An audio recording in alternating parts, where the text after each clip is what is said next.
Before posing my question, I would like to thank the organizers for making such a brilliant and stupendous effort. Now, coming to my question, I have a lot of interaction with Muslims because my early childhood and youth was spent among them.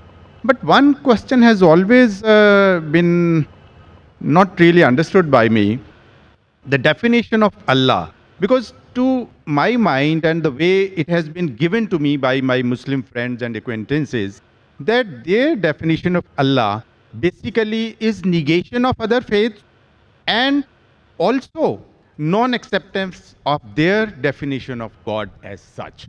Your scholarship is very profound. I would like to be benefited by it. The brother asked a very good question, very important question, that he wants to know one thing which has been always in his mind: what is the definition of Allah in Islam? And the definition also includes many things which is negation, and it contradicts the definition of the other faiths. In fact, in Islam, the definition of Allah says what Allah is and also says what Allah is not. Besides knowing what God is, it is also important to know what God is not. So that if someone falsely claims that so-and-so is God, you can easily come to know this is a false claim. As far as the reply to what is the definition of Allah, the best reply that any Muslim can give you is from the Quran, from Surah Ikhlas, chapter number 112, verse number 1 to 4, which says, Kul huwallahu ahad. Say He is Allah one and only. Allahu samad. Allah, the absolute and eternal. Lam yalid wa lam yulad. He begets not, nor is he begotten. Walam yakul lahu kufuwan ahad. There is nothing like him. This is a four-line definition of Allah subhanahu wa ta'ala, of Almighty God, given in the glorious Quran. This is the touchstone of theology. It is the litmus test to identify any person says so-and-so candidate is God. If that candidate fits in this four-line definition, we Muslims have got no objection in accepting that candidate to be God. The first is, Qul huwallahu ahad. Say it's Allah one and only. Allahu samad. Allah, the absolute and eternal. Lam yalid wa lam yulad. He begets not, nor is he begotten. Walam yakul lahu kufuwan ahad. There is nothing like him. For example, I'll give you an example. There are some human beings who say that Bhagwan Rajneesh is God. During question and answer time, there was a Hindu brother who told me that we Hindus don't consider him to be God. I never said that the Hindus call Bhagwan Rajneesh to be God. There are many human beings who claim Bhagwan Rajneesh is God. Now I will give you a sample. Why do we use this negative also? Like say is Allah one and only is positive. Allahu samad, Allah the absolute eternal. Lam yalid wa lam yulad. He begets not, nor is he begotten. Why do we use this? Now we'll put this Bhagwan Rajneesh to test. The first test is, Qul huwallahu ahad. Says Allah one only. Was Bhagwan Rajneesh one and only? Was he the only man who has claimed divinity? There are hundreds who have claimed divinity, and in this country of ours, India, there are thousands of men who have claimed divinity. Thousands of people have said that they are God. He's not the only one. But Rajneesh Bhakt will say, no, Bhagwan Rajneesh is unique. So let's go to the next test. Allahu samad. Allah, the absolute and eternal. Was Rajneesh absolute and eternal? When we read his autobiography, we read there that Bhagwan Rajneesh, he was suffering from asthma, from diabetes mellitus, from chronic backache. Imagine Almighty God suffering from asthma, from diabetes mellitus, from chronic backache. The third test, Lam yalid wa lam yulad. He begets not, nor is begotten. We know Bhagwan Rajneesh, he was born in Madhya Pradesh, and he had a mother and father. And in 1981, he goes to America and takes thousands of Americans for a ride. And in the state of Oregon, he starts his new center known as Rajneeshpuram. Later on, the American government arrests him and puts him behind bars. Rajneesh alleges that the American government gave me slow poisoning. Imagine Almighty God being slow poisoned. And 1985, the American government kicks him out of the country. He comes back to India and goes back to the city of Pune. And there, he goes and restarts his center, which is today called as Osho Commune. And if you visit Osho Commune today, if you go to a samadhi, where his ashes have been kept after he died, it is mentioned over there on a samadhi, on a stone, Osho, Bhagwan Rajneesh, Osho, never born, never died, but visited the earth from the 11th of December 1931 to the 19th of January 1990. Never born, never died. But visited the earth from the 11th of December 1931 to the 19th of January 1990. They forgot to mention on his samadhi that he was not given visas to 21 different countries of the world. Imagine Almighty God coming on this earth to visit different countries and requires visas. And the last test, Walam Yakullahu Kufuwan Ahad, is so stringent that the moment you can compare God to anything in this world, he is not God. Walam Yakullahu Kufuwan Ahad. We know Bhagavan Rajneesh. He had a white beard. Like the human being, he had 2 eyes, 1 nose, 1 mouth, 2 hands. The moment you can compare God to anything in this world, he is not God. Walam Yakullahu Kufuwan Ahad.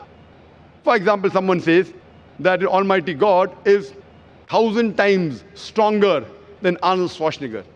You may have heard the name of Arnold Schwarzenegger, the person who got the title Mr. World, strongest man in the world, Mr. Universe, the strongest man in the universe. The moment you can compare God to anything in this world, whether it be Arnold Schwarzenegger, Dara Singh or King Kong, whether it be 1,000 times or 1,000,000 times, the moment you can compare God to anything in this world, he is not God. Walam Yakullahu Kufuwan Ahad. So this, brother, is, in short, the concept of Almighty God. As far as the second part of the question is concerned, that why does it contradict with the concept of God in other religions?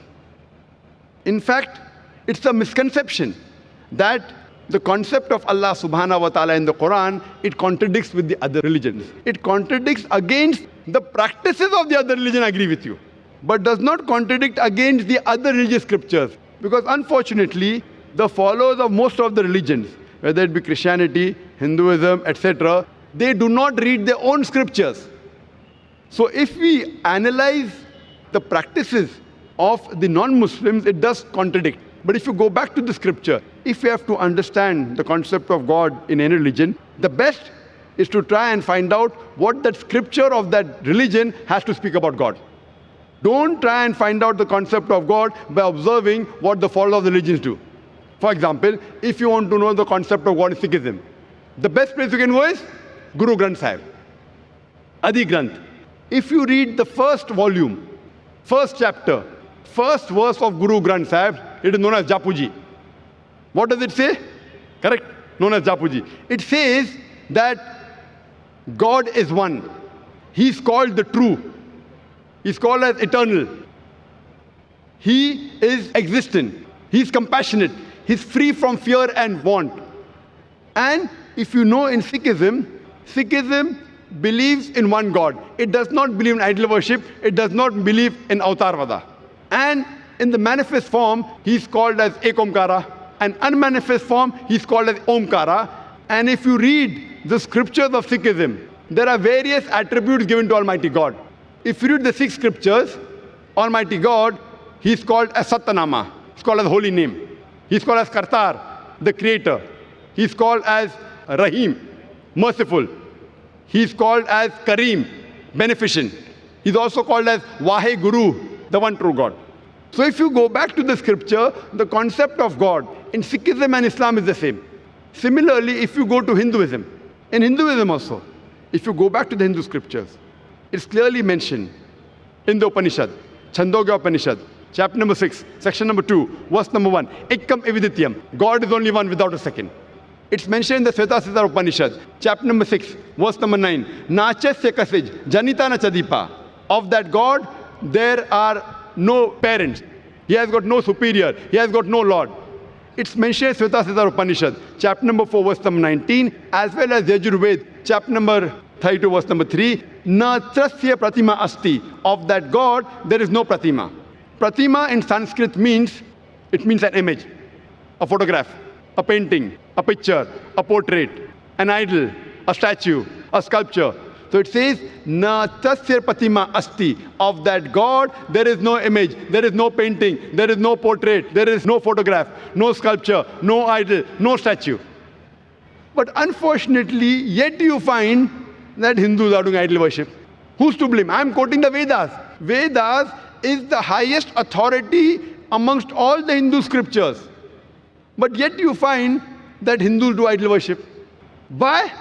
Because the scholars of Hinduism, they tell that, see, Brother Zakir, you know, at the lower level, people don't understand. So for concentration, we require the idol.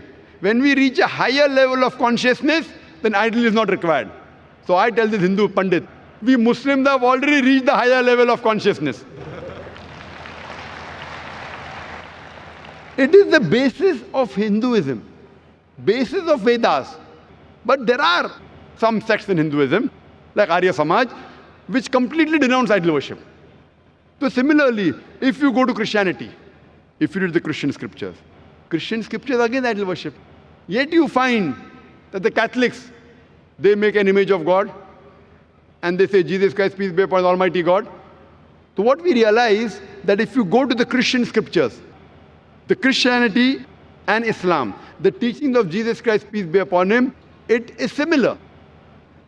But most of the Christians, what they claim, that Jesus Christ, peace be upon him, he claimed divinity. In fact, if you read the Bible, there is not a single unequivocal statement in the complete Bible where Jesus Christ, peace be upon him, himself says that I am God, always worship me.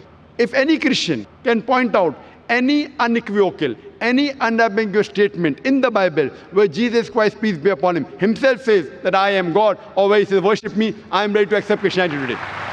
In fact, if you read the Bible, it's clearly mentioned. It's mentioned in Gospel of John, chapter number 14, verse number 28. Jesus Christ, peace be upon him, said, my Father is greater than I. Gospel of John, chapter number 10, verse number 29. My Father is greater than all. Gospel of Matthew, chapter number 12, verse number 28. I cast out devils with the Spirit of God. Gospel of Luke, chapter number 11, verse number 20. I with the finger of God cast out devils. Gospel of John, chapter number 5, verse number 30. I can of my own self do nothing. As I hear, I judge, and my judgment is just. For I seek not my will, but the will of my Father. Anyone who says I seek not my will, the will of Almighty God is a Muslim. So Jesus Christ, peace be upon him, he was a Muslim. He never claimed divinity. And it's clearly mentioned in the book of Acts, chapter number 2, verse number 22. Ye men of Israel, listen to this. Jesus of Nazareth, a man approved of God amongst you by wonders and miracles and signs which God did by him, and you were witness to it. A man approved of God amongst you by wonders and miracles and signs which God did by him, and you were witness to it. So if you read the Bible, even in Judaism and Christianity, they believe in one God who has got no images. It's clearly mentioned in the book of Deuteronomy, chapter number 5, verse number 7 and 9. It says that thou shalt have no other God besides me. Thou shalt not make unto thee any graven image of anything, of any likeness in the heaven above, in the earth beneath, in the water beneath the earth. Thou shalt not bow down to them, nor serve them. For I, thy God, thy Lord, is a jealous God. For more details, you can listen to the talk of my son. Tomorrow my son at 3:45 is going to be a detailed talk. This was just highlights on the same topic, concept of God in major world religions. And you'll find out it is the same. We believe in one God who has got no images, and we worship him alone and no one else. Hope that answers the question. Thank you so much. And you said it for me because the definition of God as it is tallies exactly with Islam, whatever we have in Sikhism,